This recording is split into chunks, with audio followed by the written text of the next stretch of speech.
지난 시간에 이제 사자방 통해서 각하가 100조 정도 했다고, 예. 그 중에서 자원 얘기 좀 얘기했잖아요. 예. 이어서, 지금 더불어민주당의 정책위 수석 부의장입니다. 홍익표 의원을 모시겠습니다.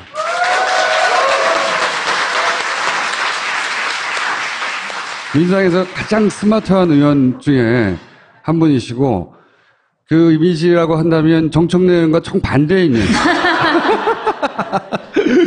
그래도 정청래 의원하고 제일 친해요. 원래 서로 없는 걸 채우는 거죠. 자, 부끄러움이 많으신 분이고요. 예. 저수지 게임에서도 주요한 역할로 출연하셨어요.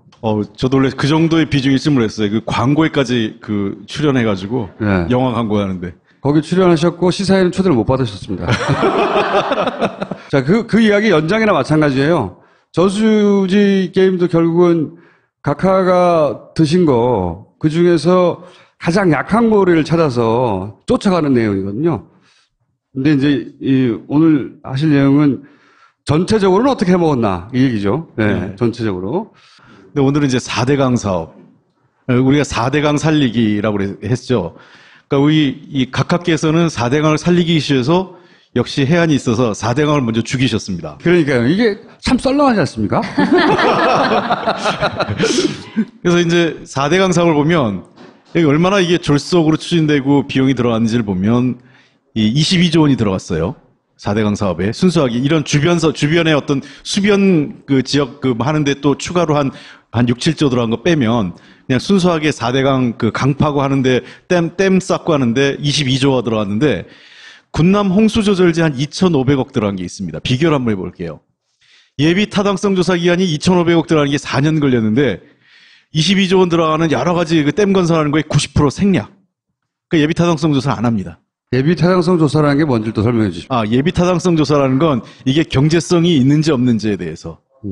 조사, 우리가 예타라고 흔히 그러는데 기재부에서 관리하고 있어요. 그래서 이게 돈을 투입할 만한가? 예, 한마디로. 그렇죠. 네. 돈을 100원을 넣으면 100원보다 수익이 더 나오느냐 안 나오느냐 그게 기준이 있어요. 일정 이상의 예타가 안 나오면 사업이 안 됩니다. 그래서 국회의원들이 막 뭔가 사업을 밀어넣고 싶은데 이 예타가 통과가 안 돼서 그냥 자기 사업이 채택이 안 되는 경우가 많죠. 네.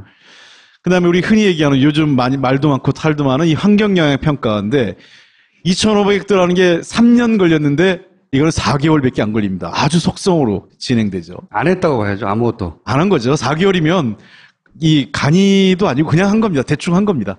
그러니까 환경부가 신용만 하다 만 거죠. 서류만 만들었다 이렇게 보시면 되고. 네.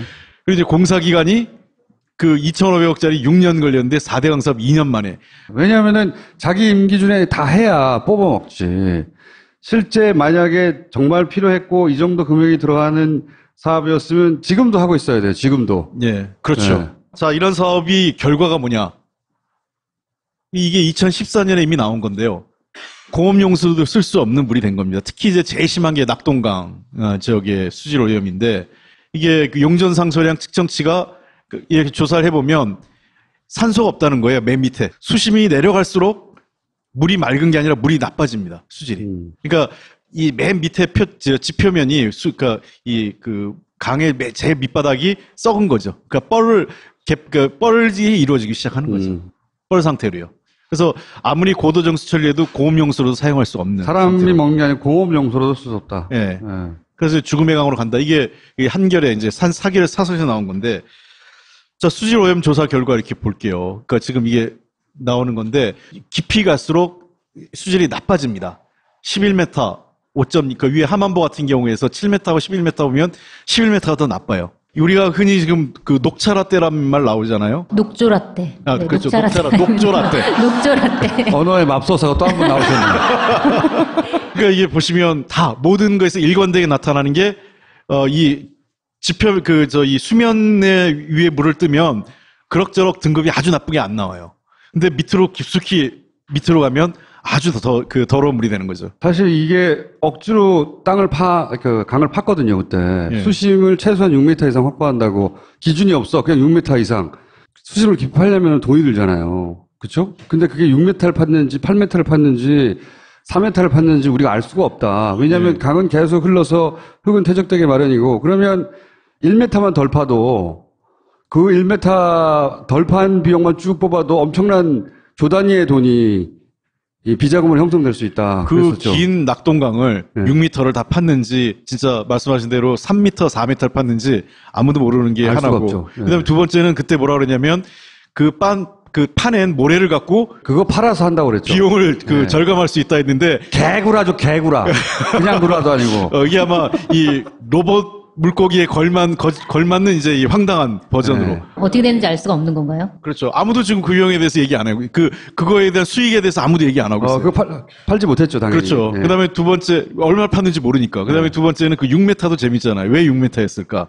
그러니까 그때 피드 수첩에서 나왔지만 독일에 운하 갔다 오고 나서 네. 배가 다닐 수 있는 깊이가 6m였다는 거죠. 네. 그래서 끝까지 대운하가 아니라 4대강 사업인데 일단 깊이는 6m예요. 네. 일단은 파놓고 나중에 대운하라도 쓸 수 있도록. 그래서 하는 이제 그 자연력으로 형성돼 있던 수천 년간 네. 그 강 바닥을 다 갈아엎은 거예요. 그렇죠. 그게 다 썩어버린 거지. 네. 생명이 살 수 없게. 낙동강 여기 고향이 있으신지 인분 어떤지 모르겠는데 저는 이제 그 어머니 고향이 그 낙동강 쪽이라서 가보면 옛날에 진짜 이 모래사장이 이 강인데 쫙 펼쳐 있고 굉장히 좋았어요. 물이 굽이굽이 가면서. 그래서 낙동강 700리라고 그래가지고 그리고 낙동강 주변에 굉장히 기름진 우리나라의 삼각주 평야라고 해서 했는데 그게 다 없어진 거죠 이제. 강이 다 죽었어요. 이거 이명박 다 마시게 해야 돼요, 그거. 그리고 이제 보면 이 밝혀진 사실인데 낙동강 사업을 통해서 부당이익을 했던 사업자들입니다. 이 대기업들 일단 대기업들을 하고 그다음에 이제 협력사나 하청업체로 그렇죠. 내려가는 거니까요. 하청업체에 가서도 네. 선정된 하청업체들이 엄청나게 뭡니까? 예. 이명박 대통령 뭐 출신 고등학교가 어쩌고저쩌고 동지상고 출신들 한 엄청나게 해먹었죠 그때. 예. 네. 이게 보면 부당이익들이 쭉 옆에 맨 끝에 보면 GS가 낙찰률 92.4%에서 928억. 그러니까 이게 보세요. 낙찰률 가격이 제일 심한 경우에는 대우 7곡부의 99.3%입니다. 알고 썼던 거죠. 이걸 알고 썼다는 거죠. 네, 알고 쓴 거죠. 그러니까 이게 예를 들면 낙찰 퍼센트가 뭐냐면 이미 그 발주 기간이 내가 금액을 100억 원에 낼 거야. 라는 걸 이제 계획을 하고 있어요. 이 가격은 100억 원 낸다. 근데 어떻게 알고 99억 3천만 원을 쓴 거죠. 저거는요.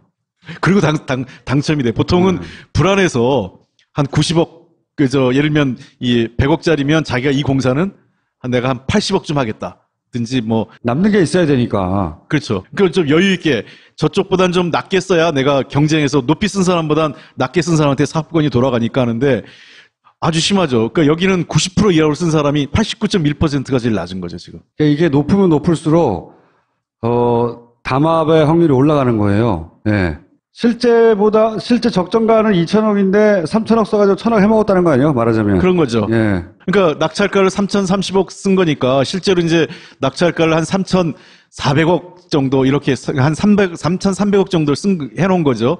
그러니까 이제 예상 가격을 예전가 있네 3,280억 쓰면 낙찰가 3,030억에서 2천억 이상을 남긴 겁니다. 그러니까 대기업들이 돌아가면서 이제 서로 야 이건 네가 나눠먹은 먹고 거죠. 예. 노담 네가 먹고 이렇게 한 예. 거죠. 예전과도 좀 부풀렸기 때문에 어쨌든 굉장히 부당이익이 그런 생겼다고 거죠. 볼 수 그러니까 있겠네요. 적정 가격은 2,100억 정도면 되는데 그럼 대략 한 2,300억이나 이 정도로 해서 거기에 이제 2,100억 또는 2,100억보다 좀 모자르겠거나 해서 이 낙찰하는 게 맞는 적정 가격이죠. 그러니까 세금을 이만큼 더 쓴 거죠. 2천억이면 될 거를 3천억을 정부가 쓰겠다고 결정해 놓은 거예요. 그래서 900억 이상을 더 지출한 거죠. 이 돈이 어디 갔겠어?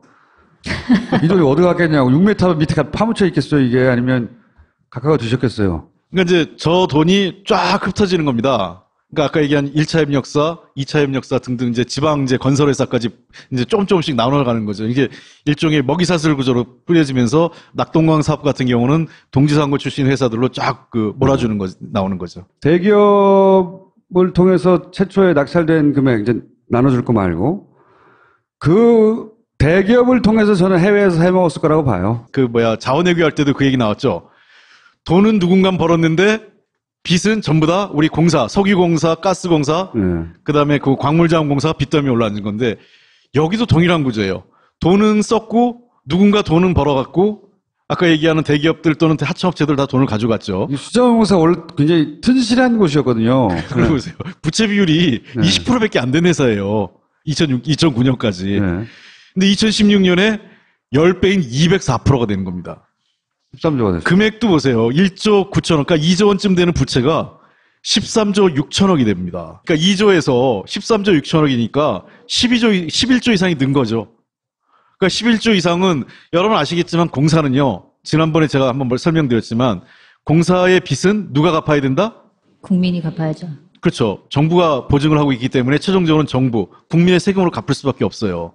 그러니까 이 2조 원이었던 빚이 무려 11조 원이 되면서 그 11조 원에 대한 빚은 국민에게 떠넘긴 겁니다. 즉 이익은 사유화하고 손실은 사회화한다. 이게 법칙이 또 여기가 적용되는 겁니다. 원래 처음에 땅 파서 골조 팔아가지고 공사를 메꾼다고 그랬는데 이 돈을 수자원에서 가져왔거든요. 그렇게 네. 하지 않고. 그리고 이게 또 문제가 되는 게 여기 이제 없는 자료니까 제가 이걸 읽어드릴게요. 이 비용을 그러면 수자원공사가 처음부터 알아요. 이제 바뀌었죠. 수자원공사 뭘로 바뀌었다? K워터. 그래서 이명박 대통령 시절에 전부 다 농협은 NH. 그러니까 이제 또 그 영어로 많이 바뀌면서 우리 또 수자원공사가 K워터로 바뀝니다. 근데 이 K워터가 자기도 알잖아요. 수자원공사가 이 비용을 우리가 혼자 감당할 수 없다고 하니까 어떻게 합니까? 정부가 보증을 씁니다. 70%는 수자원공사가 그 책임을 지고 30%는 정부가 책임지는데 거기에 이자가 발생하잖아요. 이 막대한 비용에. 그 이자 부담을 정부가 떠안기로 합니다. 그게 이제 박근혜 정부 시절까지 이어지는 건데요. 그러다 보니까 어떤 결정되는 건데 이 비용이 늘어나니까. 그래서 앞으로 부담해야 될 게 2036년까지 총 갚아야 될 금액이 10조 8천억이에요. 그래서 좀 말씀드리면 10조 8천억 중에서 정부가 부담할 게 5조 2천억쯤 됩니다. 그 다음에 수자원공사가 한 5조 5천억쯤 부담을 해요. 근데 이 중에 5조 2천억 중에서 원금이 2조 4천억이고 이자 비용이 2조 8천억입니다.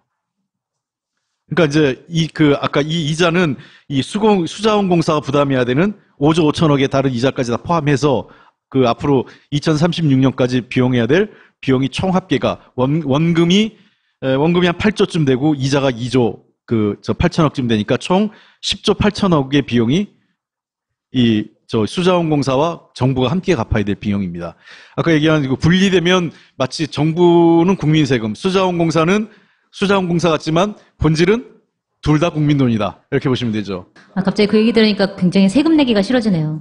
네, 제 돈으로 갚아야 된다는 생각을 하니까. 지난주에 제가 말씀드렸던 이 자원 관련된 빚이 20조 이상 우리가 앞으로 부담해야 될 빚이 늘어나고 있고 이 수자원공사 이 4대강 사업과 관련돼서 우리가 부담해야 될 게 10조 8천억, 약 11조 원이죠. 아까 제가 얘기한 딱 11조 계산 나오시죠? 그렇게 되면 K워터가 늘어난 2009년에 비해서 2016년 늘어난 부채 비율 그걸 감당하는 거 감안하면 이 두 개 사업만 합쳐도 국민 부담이 30조가 넘습니다. 30조. 네. 그러니까 총 100조 사업이 들어간 사업 중에 국민 부담으로 돌아온 게 30조. 30조면 엄청난 복지를 일단 할 수 있는. 국방비는 국방사비 비리는 빼놓고. 국방비리 또 많이 나올 거 아니에요. 더 많이 나오겠네요. 4대강에서 오늘은 일단락을 하면 이거 그럼 어떻게 해결해야 돼요? 그러니까 일단 담합해서 해먹은 기업들도 벌써 거의 10년 전이고. 예. 감사도 2번 받았고 3번째 하고 있죠? 예, 네. 그렇죠. 감사가 곧 사법 처리를 의미하는 건 아니잖아요. 그렇죠? 그리고 그렇습니다. 감사의 포커스도 불법을 찾아내라기보다는 어떻게 하다가 이런 어처구니 없는 사업이 결정되었는지 그 과정을 찾아내라. 프로세스가 어떻게 된 건지 이거잖아요. 그렇습니다. 근데 그렇게 해서 결국 저희가 궁금한 거는 두 가지거든요. 그러면 각하는 어떻게 해? 각하를 언제 잡나? 응? 그거 하나 하고 그리고 그렇게 손실액은 그럼 누구한테 책임을 지어서 일부라도 보전받는가? 이 두 가지란 말이죠. 어떻게 할 계획이신지. 우선은 이제 감사원 감사해서 이 사업들의 내용을 한번 봐야 되고, 그러니까 감사원 감사를 하고 문제가 있으면 이제 검찰 고발을 해서. 그렇죠. 지금까지 사실 이 검찰이 제대로 감사원도 제대로 감사를 안 했죠. 그러니까 감사원이 할 때마다 결과가 바뀌어요. 그러니까 MB 때도 막 문제가 되니까 하는데 문제 없다고 했다. 그때는 문제가 없다고 했고 아예. 네. 네. 그다음에 박근혜 정부 들어와서 하니까 조금 문제가 있다고 문제가 조금 있다고 했고. 얘기하고. 이제 또 다시 하면 이제 또 다른 진전이 나오겠죠. 그래서 그만큼을 갖고 이제 검찰이 고발을 하게 됩니다. 검찰이 고발을 하면 이제 검찰이 수사를 하면 조금 더 실체가 드러날 거예요. 그러니까 감사원의 한계는 이 공공 부분을 중심으로 해서 문제가 있는 것만 지적을 하는 거예요. 감사의 대상은 정부 돈이 들어간 영역만 하기 때문에 일반 민간 영역에서까지는 세밀하게 조사하기가 힘들거든요. 4대강을 본격적으로 검찰 조사를 한 적이 한 번도 없는 거죠. 그렇죠. 이때까지는. 제대로 네. 조사를 한 적이 없는 거예요. 그 아까 담합했다고 나온 그 대기업들은 어떻게 됐나요? 그거와 관련해서 죗값을 치렀나요? 아니면은 뭐 그냥 넘어갔나요? 추징금 얼마 받았죠? 추징금 얼마 한 거죠. 그러니까 이제 근데 담합에 그게 굉장히 대해서. 소액. 네. 근데 그런 거죠. 그 자기들의 그 해먹은 이익에 비하자면 네. 네. 일부에 불과한. 이 문제하고는 조금 관련도 있고 관련이 없는 것 중에 하나가 이제 징벌적 배상금 문제라는 게 있잖아요. 네. 징벌적 배상. 들어간 돈의 문제가 아니라 강의 손상을 당했죠. 그걸 징벌을 해야지 이제. 우리가 이제 이 유럽하고 미국하고 규제가 좀 달라요. 그러니까 유럽은 사전 규제가 좀 강하고 미국은 사후 규제가 강합니다. 그러니까 이제 예를 들면 유럽 같은 경우는 최근에 뭐 여성 저 위생용품이나 뭐 가습기 살균제 이런 문제 있었잖아요. 그런 거 있을 때 유럽은 사전에 이런 거에 대해서 막 못하게 강력하게 이제 예를 들면 생활 화학용품 이거를 쓰면 안 되고 뭐 이런 거 신고 있는 반면에 미국은 반면에 징벌적 그 해서 만약에 잘못해서 나중에 드러나면 어마어마한 손해비용을 치르게 됩니다. 그러니까 기업들이 그걸 무서워서 자기들 스스로 이제 점검을 하는 거죠. 최대한 나중에 잘못하면 기업이 망하니까. 근데 이제 우리는 둘 다 안 되는 거죠. 사전 규제도 약하고 사후적 그 징벌 배상제도 안 하고. 엄청나게 때려버려야 돼. 엄청나게. 네. 우리나라에서 어떠냐? 우리나라 사람들 목숨값은 미국 사람의 뭐 10분의 1밖에 안 된다. 이런 얘기가 나오는 게 그런 거거든요. 그러니까 똑같은 희생을 듣는데 우리는 굉장히 그 네. 손해 비용을 우리가 받는 비용이 굉장히 낮아요. 그러니까 미국에서는 굉장히 높게 나오거든요. 청구 기준도 높고 기업한테 굉장히 그러니까 기업이 제가 보기에는 지난번 이런 여성용품 요번에 문제가 된 거 회사가 미국 회사 같으면 징벌적 배상 금지로 거의 망할 겁니다.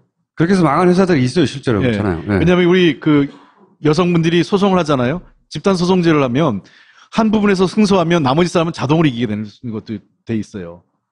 그러니까 이런 이 징벌적 손해배상제는 그냥 하는 게 아니라 거의 징벌적으로 하기 때문에 뭐 매출액의 뭐 10배. 우리는 뭐 그 이익의 뭐 그 30%를 넘지 않는 범위인데 뭐 이렇게 되게 복잡해요. 그러니까 그러다 보니까 기업들이 어떤 일이 벌어진다? 담합행위를 하든 어떤 불공정 행위를 하든 저런 이 사회적으로 무리를 일으켜도 벌어들이는 이게 더 큰 겁니다. 그 법안은 그러면 지금 어떻게 되고 있습니까? 반시장적 법안이라고. 자유한국당이 반대하죠. 그렇죠. 네. 그러니까 사실은 이제 징벌적 손해배상제를 오랫동안 옛날에 시민사회 때부터 제일 많이 했던 분이 지금 서울시장하고 계신 박원순 시장께서 옛날부터 참여연대 때부터 관심 갖고 올해 참여연대 오래 하셨잖아요, 그분이. 그때부터 관심 갖고 이걸 하려고 했었고 그리고 실제로 19대 저희들 국회에 들어와서 19대뿐만 아니라 그 전부터 논의가 뭐 여러 번 있었지만 19대 때 저희가 적극적으로 징벌적 손해배상 제도를 도입하려고 했는데 기업 활동을 위축시킨다. 반시장적이다. 그러면 미국은 방시장 중 빨갱이네. 그러니까요. 우리가 얘기하는 미국 얘기를 하면 네. 이 미국은 뭐 특수한 케이스라고 얘기를 하죠. 그런 경우는. 우리가 특수한 케이스 아닌가? 다른 건 다 미국 좋아하면서 그거는 네. 또 이제 안 따라가는데 그래서 저는 늘 얘기하는 게 이 두 가지 중에 하나 선택해야 돼요. 유럽형의 사전 규제를 강화하든가 아니면 미국형의 사후 규제, 그러니까 징벌적 손해배상을 우리가 나쁜 짓 잘못했다가는 또는 이 담합행위, 불공정 행위를 했다가는 정말 내가 아예 파산한다. 이런 정도의 징벌적 손해배상 해야 스스로 조심하거든요. 아니면 뭐 우리 누구처럼 도덕적으로 완벽하게 안 걸리게 하거나. 징벌적 손해배상 제도든 혹은 뭐 다른 특별법인 간에 이 4대강으로 해먹은 거를 각각 토해내게 하고 싶다는 거예요. 그러니까 제가 알기로는 건 첫 번째는 이게 그런 그 검찰 수사가 가고요. 검찰 수사와 함께 이제 금융 쪽에서 같은 거래 조사해서 그러니까 이제 계좌 추적을 검찰이 다 할 수 있잖아요. 옛날 거라도 기록이 근데 조금 걱정되는 건 개인 기록이 5년인가 아마 그 금융거래가 남아 있는 것 같은데 그게 좀 확인을 좀 해봐야 되겠습니다만 그러다 보니까 이런 과연 너무 오래된 지금 세월이 10년 가까이 아직 10년은 채 안 됐지만 거의 한 8년 이상 흘러간 세월이기 때문에 저걸 우리가 얼마큼 꼼꼼하게 찾아낼 수 있을지는 좀 저희들도 조금 어려움은 있습니다. 그러면 이명박 전 대통령 관련 의혹에 대한 특별한 포커싱을 둔 무슨 위원회나 민정내 활동팀이나 또는 뭐 그런 게 있지는 않죠, 아직은. 아직은 없는데 이제 그 적폐청산위에서 조금 들여다볼 수 있겠죠. 목소리가 점점 작아지시네요. 아니 우리가 4대강 사업과 관련돼 가지고 별도로 이제 우리 당 정책위에서도 TF를 좀 준비 중엔 있어요. 이 문제에 대해서는. 알겠습니다. 예. 유일하게 빠져나간 게 이명박 전 대통령입니다.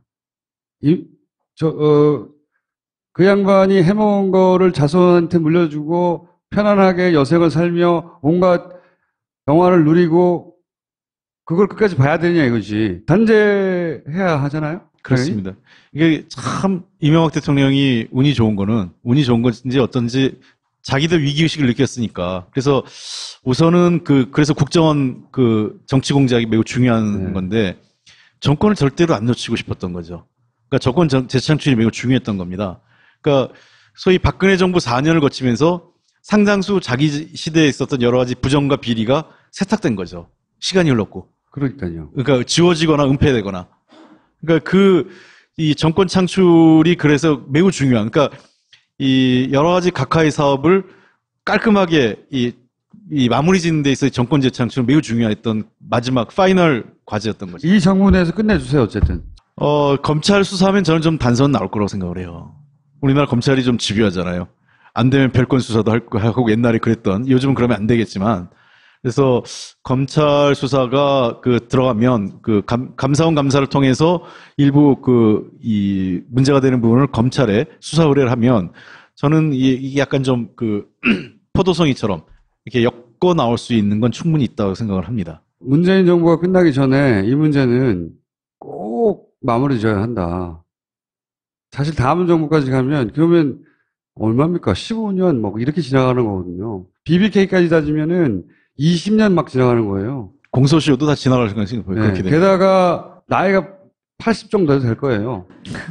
이명박 각하가. 네. 그 정도면 잘 먹고 잘 살은 거거든요. 이미.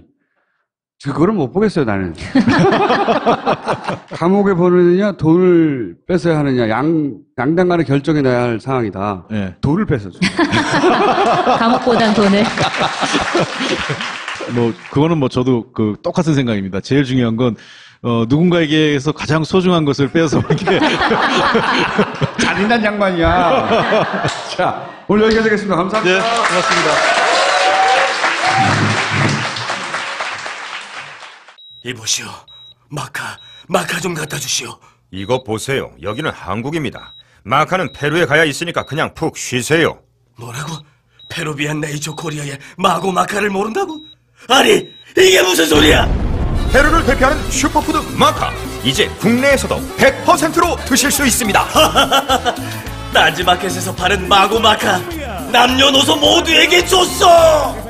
고향이 있으신지 인분 어떤지 모르겠는데 저는 이제 어머니 고향이 낙동강 쪽이라서 가보면 옛날에 진짜 이 모래사장이 이 강인데 쫙 펼쳐져 있고 굉장히 좋았어요. 물이 굽이굽이 가면서. 그래서 낙동강 700리라고 그래가지고 그리고 낙동강 주변에 굉장히 기름진 우리나라의 삼각주 평야라고 해서 했는데 그게 다 없어진 거죠 이제. 강이 다 죽었어요. 이거 이명박 다 마시게 해야 돼요, 그거. 그리고 이제 보면 이 밝혀진 사실인데 낙동강 사업을 통해서 부당이익을 했던 사업자들입니다. 이 대기업들, 일단 대기업들을 하고 그다음에 이제 협력사나 하청업체로 그렇죠. 내려가는 거니까요. 하청업체에 가서도 네. 선정된 하청업체들이 엄청나게 예. 이명박 대통령 출신 고등학교가 어쩌고저쩌고 동지상고 출신들 엄청나게 해먹었죠 그때. 예. 예. 이게 보면 부당이익들이 쭉 옆에 맨 끝에 보면 GS가 낙찰률 92.4%에서 928억. 그러니까 이게 보세요. 낙찰률 가격이 제일 심한 경우에는 대우 칠곡부의 99.3%입니다. 알고 썼던 거죠. 이걸 알고 썼다는 거죠. 네, 알고 쓴 거죠. 그러니까 이게 예를 들면 낙찰 퍼센트가 뭐냐면 이미 발주 기간이 내가 금액을 100억 원에 낼 거야. 라는 걸 이제 계획을 하고 있어요. 이 가격은 100억 원 낸다. 근데 어떻게 알고 99억 3천만 원을 쓴 거죠. 저거는요. 그리고 당첨이 돼. 보통은 불안해서 한 90억. 다 해야 뽑아먹지. 실제 만약에 정말 필요했고 이 정도 금액이 들어가는 사업이었으면 지금도 하고 있어야 돼요. 지금도. 예, 그렇죠. 네. 자, 이런 사업이 결과가 뭐냐? 이게 2014년에 이미 나온 건데요. 공업용수도 쓸 수 없는 물이 된 겁니다. 특히 이제 제일 심한 게 낙동강 지역의 수질 오염인데 이게 그 용전상소량 측정치가 이렇게 조사를 해보면 산소가 없다는 거예요. 맨 밑에 수심이 내려갈수록 물이 맑은 게 아니라 물이 나빠집니다. 수질이. 그러니까 이 맨 밑에 지표면이 그러니까 이 그 강의 제일 밑바닥이 썩은 거죠. 그러니까 뻘이 이루어지기 시작하는 거죠. 뻘 상태로요. 그래서 아무리 고도정수 처리해도 공업용수로도 사용할 수 없는 사람이 상태로. 먹는 게 아니라 공업용수로도 쓸 수 없다. 예. 예. 그래서 죽음의 강으로 간다. 이게 한결에 이제 사기를 사설에서 나온 건데, 자, 수질 오염 조사 결과 이렇게 볼게요. 그러니까 지금 이게 나오는 건데, 깊이 갈수록 수질이 나빠집니다. 11m, 5점, 그 위에 하만보 같은 경우에서 7m하고 11m 보면 11m가 더 나빠요. 우리가 흔히 지금 그 녹차라떼란 말 나오잖아요. 녹조라떼. 아, 네, 그렇죠. 녹조라떼. 녹조라떼. 언어의 맙소사가 또 한 번 나오셨네요. 그러니까 이게 보시면 다 모든 것에서 일관되게 나타나는 게 이 지표 이 수면에 위에 물을 뜨면 그럭저럭 등급이 아주 나쁘게 안 나와요. 근데 밑으로 깊숙이 밑으로 가면 아주 더 더러운. 지난 시간에 이제 사자방 통해서 각하가 100조 정도 했다고. 예. 그 중에서 자원 얘기 좀 얘기했잖아요. 예. 이어서 지금 더불어민주당의 정책위 수석 부의장입니다. 홍익표 의원을 모시겠습니다.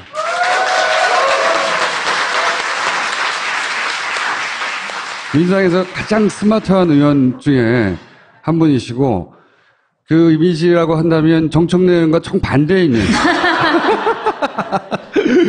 그래도 정청래 의원하고 제일 친해요. 원래 서로 없는 걸 채우는 거죠. 자, 부끄러움이 많으신 분이고요. 예. 저수지 게임에서도 주요한 역할로 출연하셨어요. 저도 원래 그 정도의 비중이 있음을 했어요. 그 광고에까지 출연해가지고 예. 영화 광고 하는데. 거기 출연하셨고 시사회는 초대를 못 받으셨습니다. 자, 그 이야기 연장이나 마찬가지예요. 저수지 게임도 결국은 각하가 드신 거, 그 중에서 가장 약한 고리를 찾아서 쫓아가는 내용이거든요. 근데 이제 오늘 하실 내용은 전체적으로는 어떻게 해먹었나 이 얘기죠. 네. 전체적으로. 근데 오늘은 이제 4대강 사업. 우리가 4대강 살리기라고 했죠. 그러니까 이 각하께서는 4대강을 살리기 위해서 역시 해안이 있어서 4대강을 먼저 죽이셨습니다. 그러니까요. 이게 참 썰렁하지 않습니까? 그래서 이제 4대강 사업을 보면 얼마나 이게 졸속으로 준비되는 거죠. 사실 이게 억지로 강을 팠거든요, 그때. 예. 수심을 최소한 6m 이상 확보한다고 기준이 없어. 그냥 6m 이상.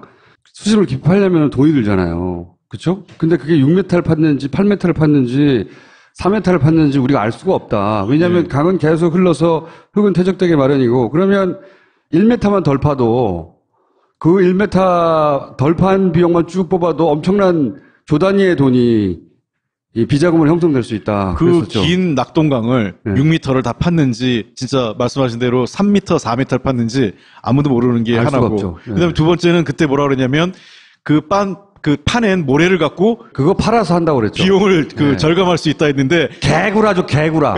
그냥 구라도 아니고. 이게 아마 이 로봇 물고기에 걸맞는 이제 이 황당한 버전으로. 네. 어떻게 되는지 알 수가 없는 건가요? 그렇죠. 아무도 지금 그 비용에 대해서 얘기 안 하고 그거에 대한 수익에 대해서 아무도 얘기 안 하고 있어요. 그거 팔지 못했죠, 당연히. 그렇죠. 네. 그다음에 두 번째 얼마 팠는지 모르니까. 그다음에 두 번째는 그 6m도 재밌잖아요. 왜 6m였을까? 그러니까 그때 PD 수첩에서 나왔지만 독일에 운하 갔다 오고 나서 네. 배가 다닐 수 있는 깊이가 6m였다는 거죠. 네. 그래서 끝까지 대운하가 아니라 4대강 사업인데 일단 깊이는 6m예요. 예. 일단은 파놓고 나중에 대운하라도 쓸 수 있도록. 그래서 하는- 이제 그 자연적으로 형성돼 있던 수천 년간 네. 그 강 바닥을 다 갈아엎은 거예요. 그렇죠. 그게 다 썩어버린 거지. 네. 생명이 살 수 없게. 낙동강 여기 추진되고 비용이 들어갔는지를 보면 이 22조 원이 들어갔어요. 4대강 사업에 순수하게 이런 주변에 어떤 수변 그 지역 하는데 또 추가로 한 6, 7조 들어간 거 빼면 그냥 순수하게 4대강 그 강 파고 하는데 댐 쌓고 하는데 22조가 들어갔는데 군남 홍수 조절제 한 2,500억 들어간 게 있습니다. 비교를 한번 해볼게요. 예비 타당성 조사 기간이 2,500억 들어가는 게 4년 걸렸는데 22조 원 들어가는 여러 가지 그 댐 건설하는 거에 90% 생략. 그 예비 타당성 조사를 안 합니다. 예비 타당성 조사라는 게 뭔지 또 설명해 주십시오. 예비 타당성 조사라는 건 이게 경제성이 있는지 없는지에 대해서. 조사 우리가 예타라고 흔히 그러는데 기재부에서 관리하고 있어요. 그래서 이게 돈을 투입할 만한가? 예, 한마디로. 그렇죠. 예. 돈을 100원을 넣으면 100원보다 수익이 더 나오느냐 안 나오느냐 그게 기준이 있어. 일정 이상의 예타가 안 나오면 사업이 안 됩니다. 그래서 국회의원들이 막 뭔가 사업을 밀어넣고 싶은데 이 예타가 통과가 안 돼서 그냥 자기 사업이 채택이 안 되는 경우가 많죠. 네. 그다음에 우리 흔히 얘기하는 요즘 말도 많고 탈도 많은 이 환경영향 평가인데 2,500획도라는 게 3년 걸렸는데 이거는 4개월밖에 안 걸립니다. 아주 속성으로 진행되죠. 안 했다고 봐야죠. 아무것도. 안 한 거죠. 4개월이면 이 간이도 아니고 그냥 한 겁니다. 대충 한 겁니다. 그러니까 환경부가 신용만 하다 만 거죠. 서류만 만들었다 이렇게 보시면 되고. 네. 그리고 이제 공사기간이 2,500억짜리 6년 걸렸는데 4대 강사업 2년 만에. 왜냐하면은 자기 임기 중에